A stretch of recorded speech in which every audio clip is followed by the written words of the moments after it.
Welcome back to Northwest City Politics in the Know with Juanita.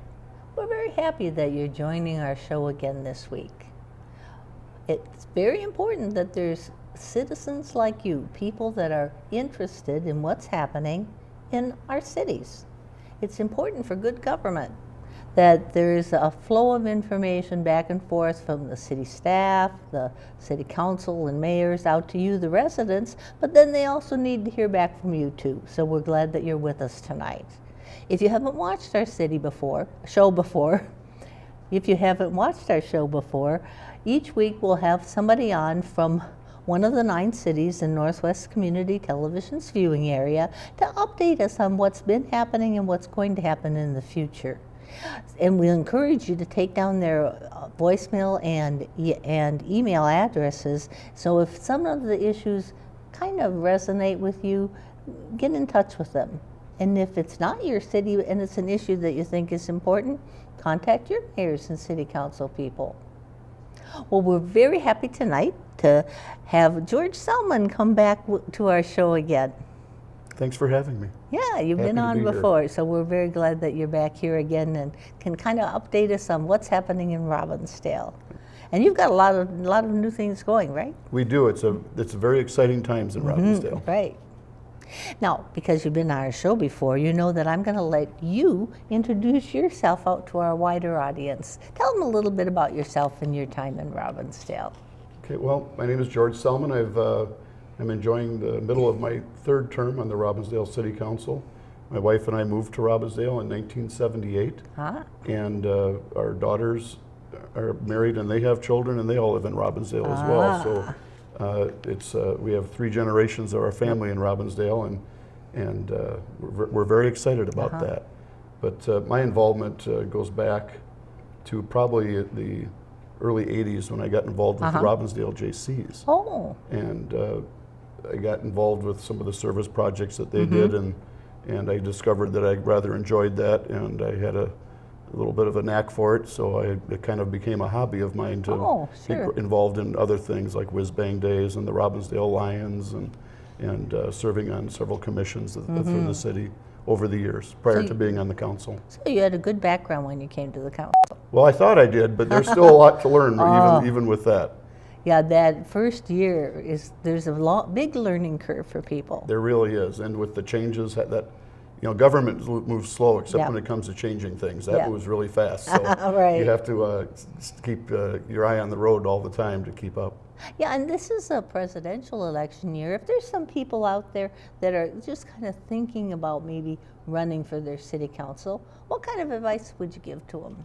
Well, if they live in the 3rd Ward of Robbinsdale, I would encourage them to allow me to continue. But luckily, I'm not up this year. And no, but in all seriousness, it's probably the best piece of advice I could give them would be to get involved. Yes. Get involved in whatever, and donate the most precious gift there is, their time, to the things that interest them within the city or within the region. Because there's a lot that needs to be done, and volunteers in not just Robbinsdale, but all the communities served by Northwest Community Television get a lot of things done that otherwise would not happen but for the volunteers. Definitely. So that's the one piece of advice I would give.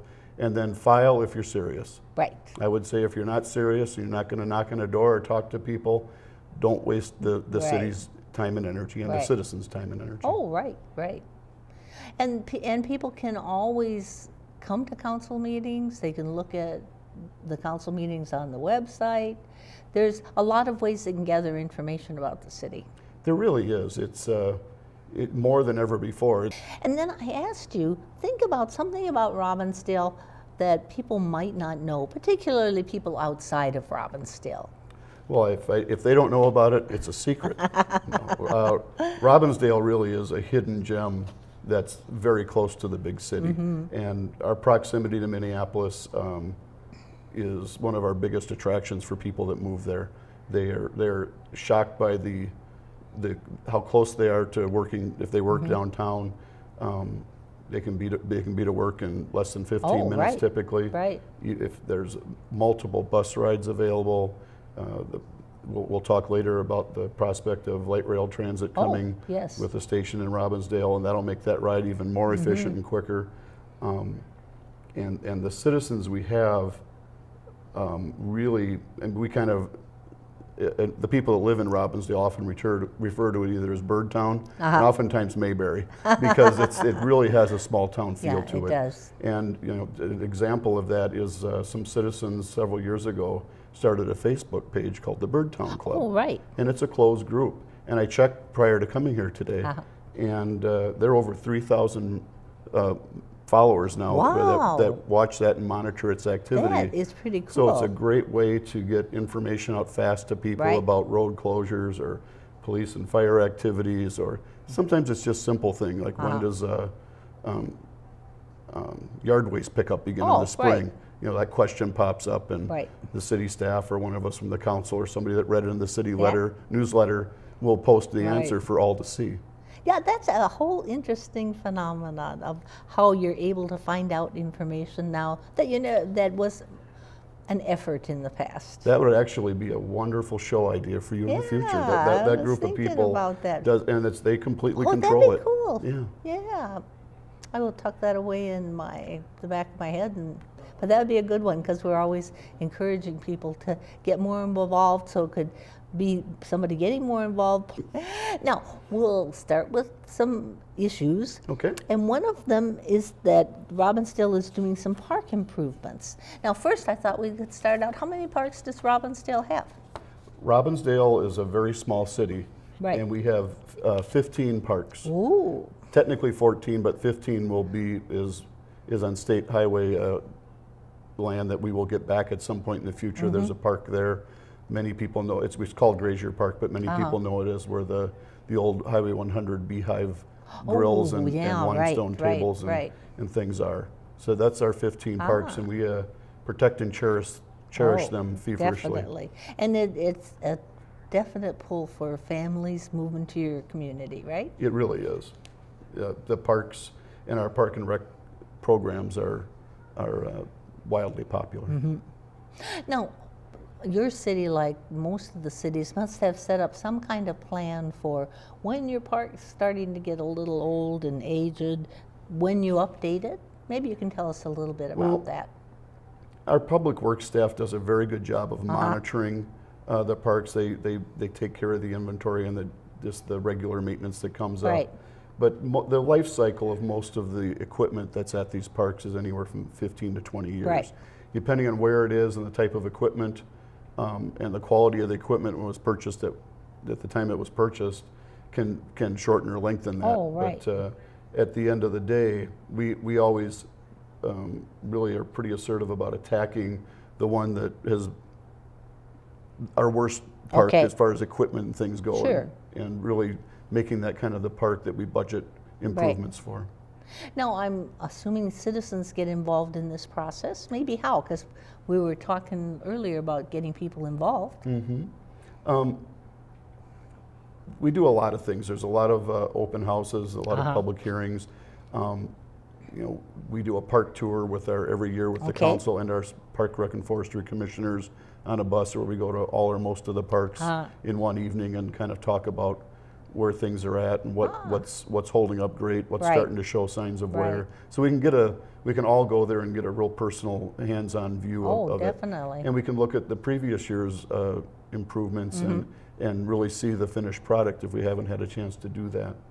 But the biggest citizen input when it comes to our parks is really our Park, Rec, and Forestry commissioners, who donate their time to advise the council. Yeah, that's one of your commissions, right? Yeah, I used to serve on that was the first commission I served on, actually, about probably 25 plus years ago, maybe longer. Yeah, one of the ways people can get involved are the commissions in a city. It really is, and it is highly, in my 10 years on the council and my being a commissioner for many years before that, it's highly unusual that the council doesn't take the advice of these commissions. I mean, it does happen, but it's very rare. Right. That's where the public hearings are held. That's where the people that really look at things in a very close detail to advise us. Right. Oftentimes we're looking at things from Oh, 10,000 feet definitely, up, and definitely. it's hard to make decisions or to make time to really Oh, research it. yes, So they really yes, do that yes. legwork for us, and it's really invaluable. Yep, so it's something people can think about Mm-hmm. joining in their cities. I would Yeah. encourage it, and it gets increasingly difficult to find commissioners, and you're almost everybody listening is more qualified probably than they realize. Right, I bet they are. Now, you recently received a grant of $25,000 to purchase new interactive playground equipment. Maybe you can tell us, what does that mean, interactive playground equipment?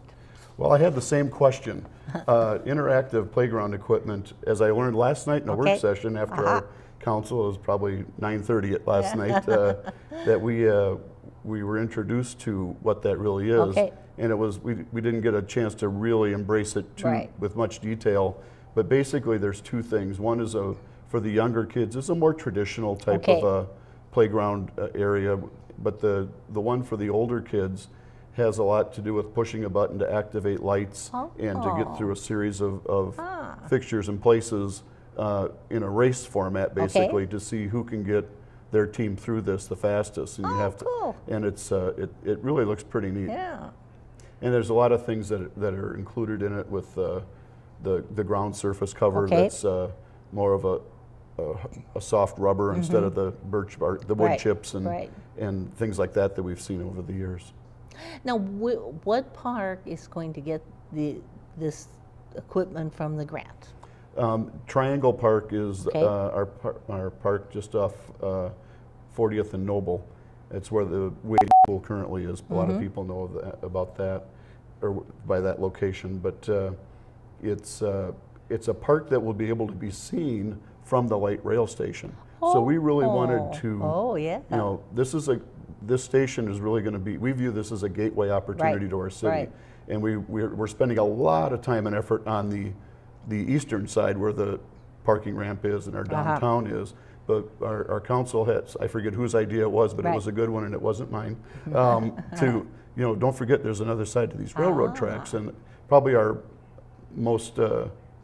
park that was the most in need of improvements is sitting there.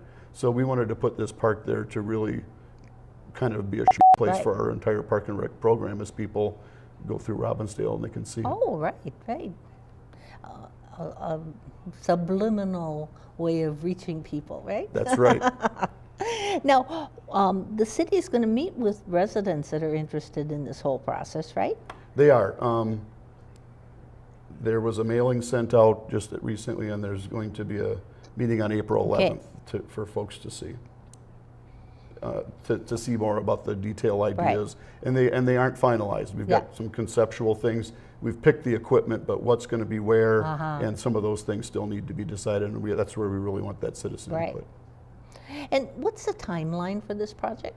Well, it's the timeline we most often throw at our city staff, and that's as soon as possible. The reality of it is we're hoping for something near Memorial Day, but I learned last night that since many cities that buy some of these things from this company that we're getting them from have already signed their purchase agreements over the winter, they're going to be ahead of us. So it may be later in the summer. We don't know an exact date, but it's coming soon, and it's not, for those that are concerned about it, the wading pool and the ball field are going to remain basically as they are. This is more on the northern end of Triangle Park, where the narrowest part of the park is, and it's the hardest part of us to really capitalize as far as parkland. Oh, that sounds interesting. I'll have to drive by it when it's in process. We'll have to tell you when the grand opening is. Tell me so we can check on that. Now, Arbor Day is up and coming. And what does Robbinsdale do for Arbor Day? Because you help, as a city, you help celebrate. Arbor Day is a pretty big deal in Robbinsdale, and it's gotten bigger in the last probably 15 to 12 to 15 years. More and more, it's a big family event where we meet on a Saturday morning in a rotating park. We rotate throughout the city at different parks. Sure. And a lot of the kids help our city forester plant a tree, and people that come can get saplings to take home and plant in their yard and things like that. But it's a very friendly, family-friendly activity. There's art things that the kids can do. They learn a little bit about trees and the importance of trees on the quality of our life and the environment, yes, and things yes. like that. And this year, it's going to be at Norma Kelly Park on April 30th at 10 a.m. Okay, I'll jot that down so we can put it up. April 30th? Yep. at And what Norma- was the Norma park? Kelly Park, Norma Kelly Park. I'll put a little reminder so people watching 10 can- a.m. 10 a.m. Now, talking about trees in general, does Robbinsdale have a list of the preferable trees or trees that you don't want to have in your city that people should check if they're doing some landscape? We do, but it really is driven more by, the city code basically has a list of prohibited trees. Okay. That can be in the right of way. And our city forester maintains a list of those trees recommended for city Okay. right of way. And we have a very aggressive tree planting process going right now in our right of way. But we really don't regulate what people do in their own Okay. property as far as trees. But the forester is available for advice. And that's really important. If Oh, yeah. you're gonna plant a tree that's near power lines, you don't want it growing into the power lines, No. because in 25 years, the power company's gonna come and your tree's gonna be 15 feet shorter. And you won't know what happened when you went to work that day. Right. Well, yeah, and you look at a little tree and you might not quite visualize how big it's going to be when it Precisely. finishes growing. Right, and it's trees are 50 years decision when you put them in the ground. They're not easy to move, and it's really exciting, the planting effort. We planted it. We actually got our annual report from our city forester last night at our council meeting, and if memory serves, he planted 117 trees in the wow. right of way and in parks last Right. year, and we do all of our tree growing in a gravel bed now, so that we don't have the big burlap sacks and right. and the root ball where a lot of the root is lost when the Right, trees are taken. right. And the survival rate and the growth rate is much better on these new young trees. So that helps keep the city looking good. It right? does, Yeah. it does. And people have great fondness for their trees. We do. They're Yeah. very special in Robbinsdale. And, it's funny you mentioned that when we're doing road improvements and you've got a cottonwood tree that's probably been there for approaching 70 Right. years, and it provides shade for half a dozen houses or Right. more. And sadly, that tree, because of the sewer and water and gas Oh, lines all right, have to be right. replaced, that tree probably can't survive that, A, the impact, and B, the possible danger it presents when the road is 4 feet right, away, is dug right, down right, 10, right. 15 feet. It becoms a hazard, because if a wind comes up, it could take the tree Oh, over. right, So right. sadly, some of our bigger trees, as we repair Wow. some of those, that underground infrastructure is nearing 100 years old. Wow. And sadly, it does have an impact on our trees, but we really kind of redouble our planting efforts in those areas so that we can recover quickly. Right. And eventually they'll grow big and tall. Oh, they will. Now, is Robbinsdale taking any special efforts in regards to the Emerald Ash Borer? Yeah, that was also part of the report last Okay. night, so I've got the. You're right up to date. Yeah. It was like they knew I was coming here. Yeah. We basically monitor the spread. There are some recent findings of infestation in Minnesota now. Right, They've been. What we did learn is it hasn't come as fast as we thought it would. Right. And there's the forester and the forestry community suspects that some hard freezes we had in the last 2 or 3 years, where we got Wow, we're 25 below zero in some Right. areas, really slowed its progress down. But it's not going to stop Yeah, it, right. and it will come, and it's on its way. But we're not doing what a lot of cities are doing, where they're just actually getting rid of all their ash trees. Right. We're getting rid of the ones that are weak or stressed, Okay. or very near the end of their life cycle, and we're really investing in protecting through treatment the ones that are healthy Right, and vibrant right. and do have years of quality enjoyment ahead of them. Well, and they spent a lot of time looking and developing ways of treating it that weren't there when we first heard about it a few years back. That's right. And when the city forester was talking to us about that last night, he was using a lot of words that I cannot repeat because I don't think I could say half of them. Right. And there may have been some Latin mixed in too, Yeah. but he's an astounding young man that really is informed, and I really feel like we're on the cutting edge of protecting that tree inventory. And I don't think a lot of people are aware that cities have foresters that help you keep the city looking good. You know, Do you think?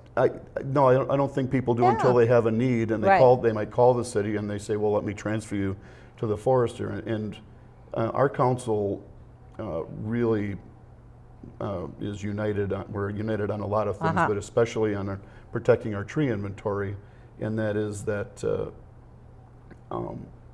we're very proud of it, and the citizens are proud of it. Oh, yes. And we want to protect it. And for many years, in fact, most of my time on the council, until the last year and a half, we shared a forester with Crystal. And we had about 20 hours a week being dedicated to that. And our new forester is now only serving Robbinsdale. Right. And I commended him last night because I feel like we got 4 times the forestry attention because of all the activity I see where he's out there. And that's not to speak ill of the previous forester, but this Stefan is very approachable for citizens. He wants to help. He loves trees, and I say that is a good thing, not a bad thing. Right. But you know, he did remind us last night that we are the state or I forget what society gives out the Tree City USA awards, and we've, I think, the 37th year in a row that we've received that. That's pretty cool. And he indicated that there were only 2 or 3 cities that have had that designation more years in a row than Robbinsdale had statewide. Right. So I think we have a history for several generations of council that protecting our trees is important. Another completely different project now is that you're working on improving your downtown business district. And why is it important for the city council to be involved in keeping up the appearance of the commercial business area? You know, you and I were visiting a little bit about how lucky Robbinsdale is to have a over 100-year-old downtown. Right.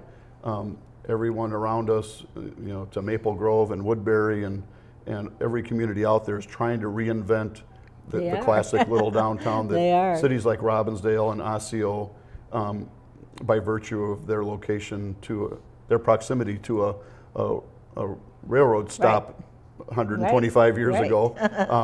These little cottages built up around that turned into small cities. Right. And that created our downtown. Right. And it's still there, and it's vibrant and alive more than ever. And it's probably our most cherished asset in the city. And, you know, many people discover Robbinsdale by first coming there to dine at a local restaurant, or to go to, you know, perhaps they're going to Hackenmueller's, to the butcher shop that they heard so much about, and then all of a sudden they see all these other things. Right. It's the one thing that really attracts people to Robbinsdale, but it's also something that keeps people in Robbinsdale. Right. Now you've got a downtown business district initiative focused on streetscapes, and you received a grant for this endeavor. We did. Tell us about it. It's a grant program designated to encourage businesses to upgrade their front facades in the downtown district between 42nd and 41st, and on West Broadway and on Hubbard Avenue. Okay. So what are you hoping to do? Well, we you know, it's $35,000 that's available to businesses through a grant program. We're just assembling the working parts of that. So this is new? This is brand new, hot off the press. Okay. But we'll be talking about it. Our city staff will go out to the businesses. They've had some preliminary conversations to let them know that it's coming. Right. But it helps them do things like window replacements or tuck pointing. I have a small list here, I think, but it really allows them to cover a third of the cost of these projects that can be anything from a torn awning, updates of windows and doors, converting signage, to conform to our downtown standards. And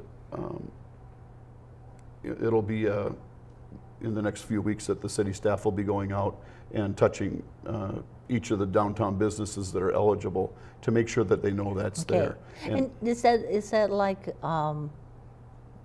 the grant gives some money and they have to put some money in too? Yes, they have to put in 1/3.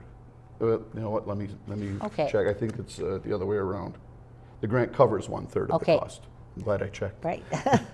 And so all the businesses will be eligible for it. That are in that right, district. in that correct. particular area, and then kind of spiff up the look of things. Exactly. Right. Exactly. And we're doing a lot of things too, like a lot of our benches and our original streetscape things. These are not related to the grant. Right. But we're replacing a lot of that. We're redoing the wood on the benches and repainting a lot of the railings and posts and things. And we're starting at the heart of downtown and working our way all the way to 36th Avenue. So it'll probably be a few years before we get all the way to 36. But you know, that stuff's getting to be 25 years old and it doesn't last forever. Right. So you have to be kind of on top of it. Yep. Now, maybe you could talk a little bit about the grant application process and how cities interact with that and use it. You know, I'm happy to report I don't write the grants. Someone much more skilled at that than I am does that. But you know, the one thing that our city staff reminds us of all the time is they often wish they had more time to apply for all of the grants that are out there for county, state, and federal funds for a variety of different things. So our staff really kind of keeps their finger on the pulse of what's available, and we kind of cherry pick the ones that we think we have the best chance to get and the ones that fit our needs the best. And because it takes a considerable amount of time to put a grant together. It does. Some of them are very complex, and a lot of it's you can have the best need in the world, but if there's a ton of competition out there, you're probably better served working on something where your chances of success are greater. Yeah, so a lot of cities get into that process. Yeah, and bigger cities may have staff that's designated for that task.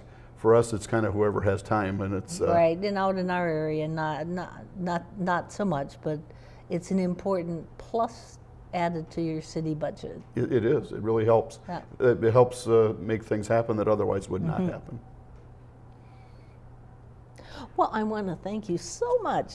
We've covered a lot of information and probably could keep on talking for a while. But and remember, if these are areas that concern you, contact George Selman if you're in Robbinsdale, or contact your mayors and city council people. We hope you'll join us again next week. Bye.